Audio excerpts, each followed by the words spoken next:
मित्रों, क्या सचमुच केवल श्रद्धा से शनिदेव की पावन कथा सुनने मात्र से जीवन के बड़े से बड़े कष्ट दूर हो सकते हैं? कहा जाता है कि जो व्यक्ति शनिवार के दिन सच्चे मन पूर्ण श्रद्धा और विश्वास के साथ भगवान शनिदेव की इस दिव्य कथा को सुनता है, उस पर शनिदेव की विशेष कृपा बरसती है। उसके जीवन के दुख, बाधाएं और शनि दोष धीरे धीरे समाप्त होने लगते हैं और उसके जीवन में सुख, शांति तथा समृद्धि का आगमन होता है। तो आइए पूरे मन से भगवान शनिदेव का स्मरण करें और उनकी इस पावन कथा का श्रवण करें। लेकिन कथा प्रारंभ करने से पहले आप सभी से एक छोटी सी विनती है। यदि आप भगवान शनिदेव में आस्था रखते हैं तो वीडियो को लाइक करें, चैनल को सब्सक्राइब करें और कमेंट में श्रद्धापूर्वक लिखें, जय शनिदेव महाराज। अब बिना किसी विलंब के आइए आरंभ करते हैं भगवान शनिदेव की यह अत्यंत पावन और कल्याणकारी कथा। बहुत समय पहले की बात है। एक समृद्ध और सुखी राज्य था जिसका नाम चंद्रनगर था। उस राज्य के राजा विक्रमादित्य अपनी प्रजा से बहुत प्रेम करते थे। उनके राज्य में किसी चीज की कमी नहीं थी। खेतों में हर साल भरपूर फसल होती थी। बाजार हमेशा भरे रहते थे। दूर दूर से व्यापारी व्यापार करने आते थे। लोग राजा की न्यायप्रियता की मिसाल देते थे। लेकिन इतनी समृद्धि होने के बाद भी राजा के मन में एक ऐसा दुख था जो दिन रात उन्हें भीतर ही भीतर खाए जा रहा था। राजा की 3 पत्नियां थीं, लेकिन वर्षों बीत जाने पर भी किसी के यहाँ संतान का जन्म नहीं हुआ। महल में धन था, वैभव था, सम्मान था, लेकिन बच्चों की किलकारी नहीं थी। जब भी राजा किसी किसान को अपने बच्चों के साथ हंसते खेलते देखते, उनका मन भारी हो जाता। रात को महल में लौटते तो बड़ी देर तक महल की छत पर बैठे आसमान की ओर देखते रहते। राजा ने संतान प्राप्ति के लिए बहुत प्रयास किए, बड़े बड़े यज्ञ करवाए, अनेक तीर्थों की यात्रा की, साधु संतों का आशीर्वाद लिया, गरीबों को दान दिया, गौ सेवा की, लेकिन समय बीतता गया और उनकी गोद सुनी ही रही। धीरे धीरे महल में भी उदासी छाने लगी। पहली 2 पत्नियां अपने भाग्य को कोसती रहती। उन्हें लगता कि शायद भगवान ने उनके जीवन में मातृत्व का सुख लिखा ही नहीं है। लेकिन तीसरी पत्नी ने कभी शिकायत नहीं की। उसने किसी से कोई दुख नहीं कहा। वह हर शनिवार सुबह जल्दी उठती, स्नान करती, साफ वस्त्र पहनती, पीपल के पेड़ के नीचे जाकर सरसों के तेल का दीपक जलाती, शनिदेव का स्मरण करती और पूरे मन से प्रार्थना करती। वह हाथ जोड़कर बस एक ही बात कहती, हे न्याय के देवता, यदि मेरे भाग्य में संतान का सुख लिखा है तो मुझे वह तभी देना जब मैं उसके योग्य बन जाऊं। यदि यह सुख नहीं लिखा तो मुझे इतना धैर्य देना कि मैं कभी आपकी भक्ति न छोड़ूं। उसकी यही बात शनिदेव को सबसे अधिक प्रिय लगती थी। उसने कभी किसी से ईर्ष्या नहीं की, कभी भगवान से जिद नहीं की, केवल विश्वास रखा। शनिवार के दिन वह गरीबों को भोजन कराती, काले कुत्ते को रोटी खिलाती, कौना रखती, पीपल की साथ परिक्रमा करती और फिर बिना किसी दिखावे के अपने काम में लग जाती। महल में किसी को पता भी नहीं चलता कि वह कितनी श्रद्धा से शनिदेव की आराधना करती है। एक दिन राज्य में एक वृद्ध साधु आए। राजा ने उनका आदर सत्कार किया और भोजन कराया। भोजन के बाद साधु ने राजा से पूछा, राजन, तुम्हारे चेहरे पर चिंता क्यों दिखाई दे रही है? तुम्हारे पास सब कुछ है, फिर भी मन अशांत क्यों है? राजा की आंखें भर आईं। उन्होंने हाथ जोड़कर कहा, महाराज, मेरे पास सब कुछ है लेकिन संतान नहीं है। यही दुख मुझे हर समय सताता है। साधु कुछ देर तक मौन रहे, फिर बोले, राजन, तुम्हारे महल में एक ऐसी शक्ति है जो तुम्हारे पूरे वंश का भाग्य बदल सकती है, लेकिन तुमने कभी उस ओर ध्यान नहीं दिया। राजा आश्चर्य से साधु की ओर देखने लगे। महाराज, वह कौन सी शक्ति है? साधु मुस्कुराए और बोले, तुम्हारी तीसरी पत्नी का अटूट विश्वास। वह बिना किसी लालच के शनिदेव की भक्ति करती है। उसका विश्वास एक दिन अवश्य फल देगा। इतना कहकर साधु वहां से चले गए। राजा ने उसी दिन पहली बार ध्यान से देखा कि सचमुच तीसरी पत्नी हर शनिवार पूरी श्रद्धा से शनिदेव की पूजा करती है। उसने कभी किसी को इसके बारे में नहीं बताया, न किसी से प्रशंसा की इच्छा रखी, बस चुपचाप अपनी भक्ति करती रही। राजा के मन में भी शनिदेव के प्रति श्रद्धा बढ़ने लगी। अब वह भी शनिवार के दिन महल के मंदिर में जाकर प्रणाम करने लगे। हालांकि उनकी भक्ति अभी उतनी गहरी नहीं थी, लेकिन मन में विश्वास का दीपक जल चुका था। कुछ महीनों बाद महल में ऐसी खबर आई जिसने पूरे चंद्रनगर में खुशी की लहर दौड़ा दी। तीसरी पत्नी गर्भवती थी। यह समाचार सुनकर राजा की आंखों से खुशी के आंसू निकल पड़े। पूरे राज्य में मिठाइयां बांटी गईं, मंदिरों में घंटे बजने लगे, गरीबों को दान दिया गया। प्रजा भी अपने राजा की खुशी में शामिल हो गई। समय बीता और शुभ घड़ी आई। तीसरी पत्नी ने एक स्वस्थ पुत्र को जन्म दिया। पूरा महल खुशियों से भर गया। राजा ने कहा, आज मेरा जीवन सफल हो गया। लेकिन शनिदेव की कृपा यहीं नहीं रुकी। कुछ समय बाद फिर वही शुभ समाचार मिला। तीसरी पत्नी दूसरी बार गर्भवती हुई। पूरे राज्य में फिर उत्सव मनाया गया। समय आने पर दूसरे पुत्र का जन्म हुआ। अब राजा का आनंद दोगुना हो चुका था। कुछ वर्ष बीते। तीसरी बार भी महल में पुत्र का जन्म हुआ। अब राजा के 3 पुत्र थे। पूरा चंद्रनगर दीपों से जगमगा उठा। कई दिनों तक उत्सव चलता रहा। प्रजा नाचती गाती रही। राजा ने खुले हाथों से दान दिया। मंत्री कुंवरपाल ने हाथ जोड़कर कहा, महाराज, ये सब शनिदेव की कृपा है, उनकी भक्ति कभी मत छोड़िए। राजा ने मुस्कुराकर सिर हिला दिया। लेकिन समय के साथ उनके मन में एक ऐसा भाव जन्म लेने लगा जिसे कोई पहचान नहीं पाया। धीरे धीरे उन्हें लगने लगा कि यह सब उनकी शक्ति, उनके पुण्य और उनके भाग्य का फल है। अब राजा का स्वभाव पहले जैसा नहीं रहा। पहले वह हर काम से पहले भगवान को प्रणाम करते थे, लेकिन अब उन्हें अपनी ताकत पर अधिक भरोसा होने लगा। महल में आने वाले साधु संतों का सम्मान तो करते, पर मन में सोचते, मेरे जैसा भाग्यशाली राजा पूरे संसार में कोई नहीं है। तीनों पुत्र भी धीरे धीरे बड़े होने लगे। तीनों तेजस्वी थे, घुड़सवारी सीख रहे थे, धनुष चलाना सीख रहे थे, तलवार चलाने में भी निपुण हो रहे थे। पूरा राज्य उनकी बहादुरी की बातें करने लगा। चंद्रनगर की प्रजा कहती, हमारा राज्य बहुत भाग्यशाली है। हमारे राजा के 3 योग्य पुत्र हैं। अब इस राज्य का भविष्य हमेशा सुरक्षित रहेगा। ये बातें सुनकर राजा का सीना और चौड़ा हो जाता। एक दिन मंत्री कुंवरपाल ने राजा से विनम्रता से कहा, महाराज, शनिवार आने वाला है। इस बार भी पूरे राज्य में शनिदेव की विशेष पूजा रखवा दी जाए। राजा ने हंसते हुए कहा, अब इतनी पूजा की क्या आवश्यकता है? जब भाग्य अच्छा हो तो हर दिन शुभ होता है। मंत्री ने सिर झुका लिया, लेकिन उनके मन में चिंता पैदा हो गई। उधर तीसरी पत्नी आज भी पहले की तरह हर शनिवार पीपल के नीचे दीपक जलाती थी। वह पहले जैसी ही श्रद्धा से शनिदेव का स्मरण करती। उसे राजा के बदले हुए स्वभाव का आभास हो चुका था। एक दिन उसने राजा से बहुत शांत स्वर में कहा, महाराज, सुख के समय भगवान को भूलना नहीं चाहिए। जो कृपा देता है वही परीक्षा भी ले सकता है। राजा ने मुस्कुराकर कहा, तुम व्यर्थ चिंता करती हो। अब हमारे 3 पुत्र हैं। हमारा राज्य मजबूत है। कोई हमारा कुछ नहीं बिगाड़ सकता। तीसरी पत्नी ने आगे कुछ नहीं कहा। उसने केवल मन ही मन शनिदेव से प्रार्थना की। दिन बीतते गए। अब राजा ने अपने जन्मोत्सव पर बहुत बड़ा उत्सव रखने का आदेश दिया। आसपास के राज्यों के राजा बुलाए गए। दूर दूर से कलाकार आए। पूरे चंद्रनगर को सजाया गया। उत्सव के दिन महल में खूब नाच गाना हुआ। हाथियों पर सोने के आभूषण सजाए गए। घोड़ों की शोभा यात्रा निकली। पूरा राज्य खुशियों में डूबा हुआ था। उसी समय महल के मुख्य द्वार पर एक वृद्ध साधु पहुंचे। उन्होंने पहरेदार से कहा, राजा से कहना एक साधु दर्शन करना चाहता है। पहरेदार ने जाकर राजा को सूचना दी। राजा उस समय अतिथियों के बीच बैठे थे। उन्होंने बिना ध्यान दिए कहा, उन्हें कुछ दान देकर विदा कर दो, अभी मेरे पास समय नहीं है। साधु ने जब यह उत्तर सुना तो वे बिना कुछ कहे लौटने लगे। महल से थोड़ी दूर जाकर उन्होंने आसमान की ओर देखा और बोले, जिसे अपनी शक्ति पर घमंड हो जाए उसके भाग्य की रक्षा कोई नहीं कर सकता। इतना कहकर वे वहां से चले गए। उधर तीसरी पत्नी को जब ये बात पता चली तो उसका मन बेचैन हो उठा। उसने तुरंत शनिदेव के मंदिर में जाकर दीपक जलाया और बोली, हे प्रभु, यदि कोई भूल हुई है तो उसका दंड मुझे देना, लेकिन मेरे परिवार की रक्षा करना। उसकी आंखों से आंसू बहने लगे। शनिवार का दिन आया। पहले हर शनिवार महल में भजन होते थे। गरीबों को भोजन कराया जाता था। तेल का दान होता था। लेकिन इस बार राजा ने कोई व्यवस्था नहीं कराई।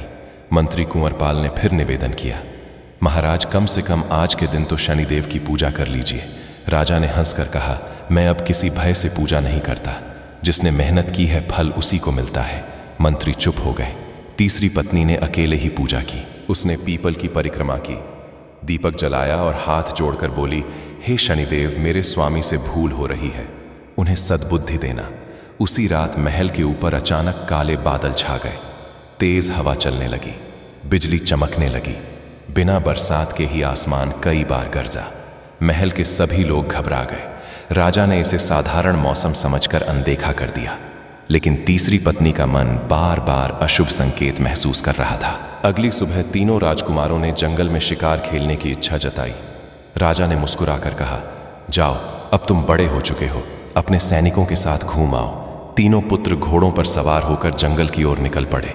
उनके साथ कई सैनिक भी थे। जंगल के बीच पहुंचते पहुंचते अचानक घना कोहरा छा गया। दिन का उजाला होते हुए भी कुछ दिखाई देना बंद हो गया। घोड़े बेकाबू होने लगे। सैनिक एक दूसरे से बिछड़ गए।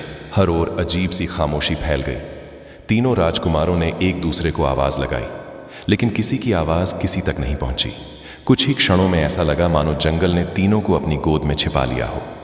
और जब कोहरा छूटा तो सैनिकों के सामने न तीनों राजकुमार थे, न उनके घोड़े। तीनों राजकुमार बिना कोई निशान छोड़े रहस्यमय ढंग से जंगल में लापता हो चुके थे। यह समाचार जैसे ही चंद्रनगर पहुंचा, पूरे महल में हाहाकार मच गया। सैनिक घबराए हुए राज दरबार में पहुंचे। उनके चेहरे पर डर साफ दिखाई दे रहा था। राजा विक्रमादित्य क्रोध में सिंहासन से उठ खड़े हुए। सच सच बताओ, मेरे पुत्र कहाँ हैं? सैनिक कांपती आवाज में बोले, महाराज, हम सब उनके साथ थे। अचानक घना कोहरा छा गया। कुछ भी दिखाई नहीं दे रहा था। जब कोहरा हटा तब तीनों राजकुमार कहीं नहीं थे। हमने पूरे जंगल में खोजा, लेकिन उनका कोई पता नहीं चला। राजा का चेहरा एकदम पीला पड़ गया। उन्होंने तुरंत आदेश दिया, पूरा जंगल छान मारा जाए। एक एक पेड़, एक एक गुफा, एक एक नदी का किनारा देखा जाए। जब तक मेरे पुत्र नहीं मिलते, कोई सैनिक वापस नहीं आएगा। सैकड़ों सैनिक मशाले लेकर जंगल की ओर निकल पड़े। मंत्री कुंवरपाल भी स्वयं खोज दल के साथ जंगल पहुंचे। कई दिनों तक जंगल का कोना कोना छान मारा गया। पहाड़, झरने, गुफाएं, पुराने खंडहर, नदी के किनारे, हर जगह तलाश हुई, लेकिन तीनों राजकुमारों का कहीं कोई निशान नहीं मिला। उधर महल में तीसरी पत्नी की आंखों से आंसू रुकने का नाम नहीं ले रहे थे। वह बार बार शनिदेव के चरणों में सिर रखकर प्रार्थना करती, हे प्रभु, मेरे बच्चों की रक्षा करना चाहे, मेरी सारी खुशियां ले लो, लेकिन उन्हें सुरक्षित रखना। पहली दो पत्नियां भी दुख में डूब गईं। पूरे महल की खुशियां जैसे एक ही पल में समाप्त हो गईं। कई सप्ताह बीत गए। राजा स्वयं घोड़े पर बैठकर जंगल जंगल भटकने लगे। कभी किसी साधु से पूछते, कभी किसी चरवाहे से, कभी लकड़हारे से। हर किसी का उत्तर एक ही होता, महाराज, हमने किसी राजकुमार को नहीं देखा। राजा थक चुके थे, लेकिन हार मानने को तैयार नहीं थे। एक दिन जंगल के बीच उन्हें एक बूढ़ा लकड़हारा मिला। उसने राजा को पहचान लिया। वह बोला, महाराज, जिस दिन आपके पुत्र गायब हुए थे, उस दिन इस जंगल में बड़ा विचित्र दृश्य था। मैंने एक साथ 3 काले कौवों को आसमान में चक्कर लगाते देखा था। फिर तेज हवा चली और सब कुछ शांत हो गया। राजा ने यह बात सुनी, लेकिन उसके अर्थ को समझ नहीं पाए। वे फिर आगे बढ़ गए। समय बीतता गया। 3 महीने निकल गए। राज्य में अब कोई उत्सव नहीं होता था। महल में सन्नाटा रहता। बाजे बंद हो गए। दीपक कम जलने लगे। प्रजा भी अपने राजा के दुख से दुखी थी। एक शाम मंत्री कुंवरपाल ने साहस करके राजा से कहा, महाराज, यदि अनुमति हो तो मैं एक बात कहूं। राजा ने धीमे स्वर में कहा, कहो। मंत्री ने सिर झुकाकर कहा, जब तक आपके पुत्र थे, तब तक आप हर बात का श्रेय स्वयं को देने लगे थे। आपने शनिदेव की पूजा भी छोड़ दी थी। कहीं यह उनकी परीक्षा तो नहीं? राजा पहले तो चुप रहे, फिर बोले, क्या तुम कहना चाहते हो कि मेरे पुत्रों के खोने का कारण मैं हूं? मंत्री ने विनम्रता से उत्तर दिया, मैं किसी पर दोष नहीं लगा रहा, लेकिन इतना अवश्य जानता हूं कि मनुष्य जब अहंकार करता है, तब भगवान उसे उसकी सीमा अवश्य दिखाते हैं। राजा कुछ नहीं बोले। उस रात उन्हें बिल्कुल नींद नहीं आई। बार बार मंत्री की बात उनके कानों में गूंजती रही।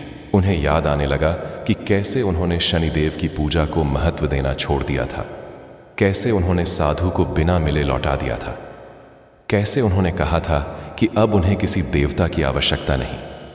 इन बातों को याद करते करते उनका सिर शर्म से झुक गया। सुबह होते ही राजा बिना किसी को बताए महल से निकल पड़े। वे उसी पीपल के पेड़ के पास पहुंचे जहां तीसरी पत्नी हर शनिवार दीपक जलाती थी। वहां अभी भी दीपक की हल्की सी कालिक दिखाई दे रही थी। राजा पहली बार उस स्थान पर घुटनों के बल बैठ गए। उनकी आंखों से आंसू बहने लगे। वे बोले, हे शनिदेव, मुझसे बहुत बड़ी भूल हो गई। मैंने आपकी कृपा को अपना पराक्रम समझ लिया। मैंने अभिमान किया। यदि मेरे अपराध का दंड देना है तो मुझे दीजिए, लेकिन मेरे पुत्रों पर दया कीजिए। इतना कहकर राजा फूट फूट कर रो पड़े। उसी समय तीसरी पत्नी भी वहां पहुंच गई। उसने राजा को पहली बार इस तरह टूटते हुए देखा। वह बोली, महाराज, भगवान देर करते हैं, अंधेर नहीं। यदि मन से पश्चाताप सच्चा हो तो उनकी कृपा फिर लौट आती है। राजा ने हाथ जोड़कर कहा, आज से मैं हर शनिवार शनिदेव की पूजा करूंगा। जब तक मेरे पुत्र नहीं मिल जाते मैं सुख का एक भी दिन नहीं मनाऊंगा। उस दिन से राजा का जीवन पूरी तरह बदल गया। उन्होंने राजसी वस्त्र छोड़ दिए, सरल कपड़े पहनने लगे। शनिवार को नंगे पांव मंदिर जाते, गरीबों को भोजन कराते, सरसों के तेल का दान देते, कौओं को दाना डालते, काले कुत्तों को रोटी खिलाते, पीपल के नीचे दीपक जलाकर घंटों तक शनिदेव का नाम जपते। पूरा चंद्रनगर यह परिवर्तन देखकर आश्चर्यचकित था। लेकिन राजा नहीं जानते थे कि उसी समय घने जंगल के बहुत भीतर तीनों राजकुमार जीवित थे और उनके जीवन में एक ऐसी परीक्षा शुरू हो चुकी थी जिसकी किसी ने कल्पना भी नहीं की थी। जब तीनों को होश आया तो उन्होंने अपने चारों ओर घना जंगल देखा। ऊंचे ऊंचे पेड़, चारों तरफ झाड़ियां और दूर दूर तक कोई इंसान दिखाई नहीं दे रहा था। उनके घोड़े भी गायब थे, सैनिकों का भी कोई पता नहीं था। तीनों ने एक दूसरे को देखा। वे घबराए हुए थे, लेकिन उन्होंने हिम्मत नहीं छोड़ी। उन्होंने जंगल से बाहर निकलने की बहुत कोशिश की। जिस दिशा में चलते कुछ देर बाद फिर उसी जगह पहुंच जाते, मानो जंगल उन्हें अपने अंदर ही घुमाए जा रहा हो। पूरा दिन भटकते भटकते शाम हो गई। भूख और प्यास से उनका बुरा हाल होने लगा। उन्होंने पेड़ों से फल तोड़कर खाए और पास बहते एक छोटे से झरने का पानी पिया। उसी रात तीनों एक बड़े पेड़ के नीचे बैठ गए। पहली बार उन्हें महल की याद आई। उन्हें अपने माता पिता की चिंता होने लगी। सुबह होते ही उन्होंने फिर रास्ता खोजने की कोशिश की। चलते चलते उन्हें जंगल के बीच एक छोटी सी झोंपड़ी दिखाई दी। झोंपड़ी बहुत साधारण थी। उसके बाहर एक बूढ़ी गाय बंधी थी और पास ही मिट्टी का छोटा सा चूल्हा बना था। झोंपड़ी के बाहर एक वृद्धा बैठी थी। उसने तीनों को देखा और बोली, बेटा, तुम लोग कई दिनों से भूखे लग रहे हो, पहले भोजन कर लो, फिर आगे की सोचेंगे। तीनों ने बिना झिझक उसके चरण छुए। वृद्धा ने उन्हें मोटी रोटी, साग और पानी दिया। इतने साधारण भोजन में भी उन्हें ऐसा स्वाद मिला जैसा महल के पकवानों में कभी नहीं मिला था। भोजन के बाद वृद्धा ने पूछा, बेटा तुम कौन हो? तीनों कुछ पल चुप रहे, फिर बोले, हम रास्ता भटक गए हैं, हमें अपने घर लौटना है। वृद्धा मुस्कुराई, जंगल में रास्ता वहीं खोता है जिसे भगवान कुछ सिखाना चाहते हैं। घबराओ मत, समय आने पर तुम्हें अपना रास्ता मिल जाएगा। तीनों ने वहीं कुछ दिन रुकने का निश्चय किया। वे हर दिन वृद्धा के काम में हाथ बटाने लगे। कोई जंगल से लकड़ी लाता, कोई गाय के लिए चारा काटता, कोई झोंपड़ी की सफाई करता। धीरे धीरे उनका स्वभाव बदलने लगा। महल में जहां नौकर उनके हर काम के लिए तैयार रहते थे, वहीं अब उन्हें अपने हाथों से मेहनत करनी पड़ रही थी। लेकिन आश्चर्य की बात यह थी कि अब उन्हें मेहनत से कोई शिकायत नहीं होती थी। उधर चंद्रनगर में राजा का पश्चाताप और बढ़ता जा रहा था। हर शनिवार पूरा राज परिवार शनिदेव की पूजा करता। राजा स्वयं गरीबों को भोजन परोसते। मंत्री कुंवर पाल भी उनके साथ रहते। राजा अब हर मिलने वाले से यही कहते, जिसे भगवान सुख दें उसे कभी घमंड नहीं करना चाहिए। अहंकार सबसे बड़ा शत्रु है। प्रजा ने भी राजा का बदला हुआ रूप देखा। अब उनमें पहले जैसा अभिमान बिल्कुल नहीं था। इधर जंगल में एक दिन वृद्धा ने तीनों से कहा, बेटा आज शनिवार है, पहले इस पीपल के पेड़ के नीचे दीपक जलाओ, फिर भोजन करना। तीनों ने आश्चर्य से पूछा, क्या आप हर शनिवार ऐसा करती हैं? वृद्धा बोली, हाँ बेटा, शनिदेव न्याय करते हैं। जो सच्चे मन से उनकी शरण में आता है उसे वे कभी अकेला नहीं छोड़ते। तीनों ने पहली बार पूरे मन से शनिदेव को प्रणाम किया। उन्होंने दीपक जलाया और हाथ जोड़कर कहा, हे प्रभु, यदि हमारे माता पिता दुखी हैं तो उनकी रक्षा करना, हमें सही रास्ता दिखाना। उसी क्षण तेज हवा चली। पीपल के पत्ते सरसराने लगे। वृद्धा ने आसमान की ओर देखा और मुस्कुरा दी, लेकिन उसने तीनों से कुछ नहीं कहा। दिन बीतते गए। एक सुबह तीनों जंगल से लकड़ियां लेकर लौट रहे थे। तभी दूर से कुछ डाकुओं का दल दिखाई दिया। डाकुओं ने उन्हें घेर लिया। उनका सरदार बोला, जो कुछ भी तुम्हारे पास है सब हमारे हवाले कर दो। तीनों ने शांत स्वर में कहा, हमारे पास देने के लिए कुछ भी नहीं है। डाकुओं ने उनकी बात नहीं मानी। वे झोंपड़ी की ओर बढ़ने लगे। तभी तीनों राजकुमार उनके सामने दीवार बनकर खड़े हो गए। उन्होंने कहा, जब तक हम जीवित हैं किसी निर्दोष का नुकसान नहीं होने देंगे। डाकुओं ने उन पर हमला कर दिया। तीनों ने बिना डरे उनका सामना किया। जंगल में सीखी मेहनत और महल में सीखी युद्ध कला अब काम आने लगी। काफी देर तक संघर्ष चलता रहा। आखिरकार डाकू हार कर भाग गए। वृद्धा की झोंपड़ी बच गई। वृद्धा की आंखों में आंसू आ गए। उसने तीनों के सिर पर हाथ रखा और बोली, बेटा, आज तुमने केवल मेरी रक्षा नहीं की बल्कि अपने जीवन की सबसे बड़ी परीक्षा भी पार कर ली। तीनों उसकी बात का अर्थ समझ नहीं पाए। उसी समय दूर आसमान में एक काला कौवा 3 बार जोर से बोला और जंगल के वातावरण में अचानक एक ऐसा बदलाव होने लगा जो यह संकेत दे रहा था कि अब शनिदेव की कृपा धीरे धीरे फिर से उनके परिवार पर लौटने लगी है। वृद्धा ने तीनों राजकुमारों की ओर देखा और शांत स्वर में बोली, बेटा, हर दुख हमेशा के लिए नहीं रहता, लेकिन जो दुख इंसान को बदल दे वही सबसे बड़ा वरदान होता है। तुम तीनों पहले जैसे नहीं रहे। अब तुम्हारे अंदर सेवा, धैर्य और दया आ गई है। तीनों ने विनम्रता से सिर झुका लिया। अब उन्हें महल का वैभव याद तो आता था, लेकिन उसका अभिमान बिल्कुल नहीं था। वे समझ चुके थे कि जीवन केवल राजपाट का नाम नहीं है। मेहनत, सेवा और भगवान पर विश्वास ही सबसे बड़ा धन है। उधर चंद्रनगर में भी राजा का जीवन पूरी तरह बदल चुका था। हर शनिवार सुबह होने से पहले ही राजा उठ जाते, स्नान करके नंगे पांव शनिदेव के मंदिर जाते, सरसों के तेल का दीपक जलाते, गरीबों में अन्न बांटते, कौना डालते, काले कुत्तों को रोटी खिलाते। अब राजा कभी यह नहीं कहते थे कि सब कुछ उनके बल से हुआ है। वे हर मिलने वाले से केवल एक ही बात कहते, जिस दिन मन में घमंड आया उसी दिन मेरा सब कुछ छीन गया। राज्य की प्रजा भी शनिदेव की भक्ति में लग गई। हर शनिवार मंदिरों में भीड़ बढ़ने लगी।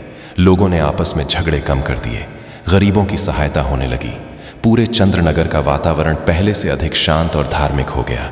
एक दिन मंत्री कुंवरपाल ने राजा से कहा, महाराज, आपका पश्चाताप सच्चा है। मुझे विश्वास है कि शनिदेव अवश्य दया करेंगे।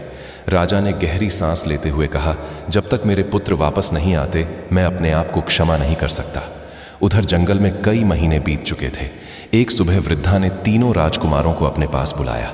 वह बोली, बेटा, अब समय आ गया है कि तुम इस जंगल से बाहर निकलो।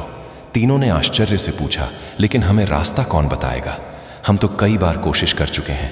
वृद्धा मुस्कुराई। जिस रास्ते को अहंकार नहीं ढूंढ पाया उसे विनम्रता स्वयं दिखा देती है। आज तुम सीधे चलते जाना, पीछे मुड़कर मत देखना। तीनों ने उसके चरण छुए।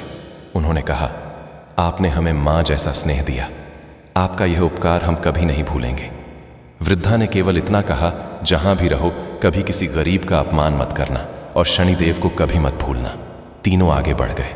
कुछ दूर चलने के बाद उन्हें वहीं जंगल बिल्कुल अलग दिखाई देने लगा। जहां पहले घना अंधेरा था वहां अब साफ रास्ता नजर आ रहा था। जहां वे बार बार भटक जाते थे वहां अब सीधा मार्ग दिखाई दे रहा था। चलते चलते वे जंगल के एक ऊंचे टीले पर पहुंचे। उन्होंने पीछे मुड़कर वृद्धा की झोंपड़ी देखने की सोची, लेकिन जैसे ही उन्होंने पीछे देखा वहां न कोई झोंपड़ी थी, न गाय, न चूल्हा। चारों तरफ केवल घना जंगल था। तीनों एक दूसरे का चेहरा देखने लगे। वे समझ गए कि यह कोई साधारण घटना नहीं थी। उन्होंने वहीं खड़े होकर हाथ जोड़ लिए। उनकी आंखों से आंसू निकल पड़े। वे बोले, हे शनिदेव, आपकी कृपा के बिना यह संभव नहीं था। इसके बाद तीनों आगे बढ़ने लगे। जंगल से बाहर निकलते ही उन्हें कुछ चरवाहे दिखाई दिए। चरवाहों ने उन्हें पानी पिलाया और भोजन कराया। जब उन्हें पता चला कि यह तीनों चंद्रनगर की ओर जाना चाहते हैं तो उन्होंने रास्ता बता दिया। उधर उसी दिन चंद्रनगर में शनिवार की पूजा चल रही थी। राजा मंदिर में बैठे आंखें बंद करके शनिदेव का नाम जप रहे थे। अचानक मंदिर का दीपक, जो कई घंटों से शांत जल रहा था, बिना हवा के तेज लौ से चमक उठा। मंदिर में बैठे सभी लोग यह देखकर हैरान रह गए। मंत्री कुंवरपाल ने धीरे से कहा, महाराज, ये कोई शुभ संकेत लगता है। राजा ने आंखें खोली। उनके मन में कई महीनों बाद एक अजीब सी आशा जागी। उसी समय महल के मुख्य द्वार की ओर से एक सैनिक तेजी से दौड़ता हुआ रहा।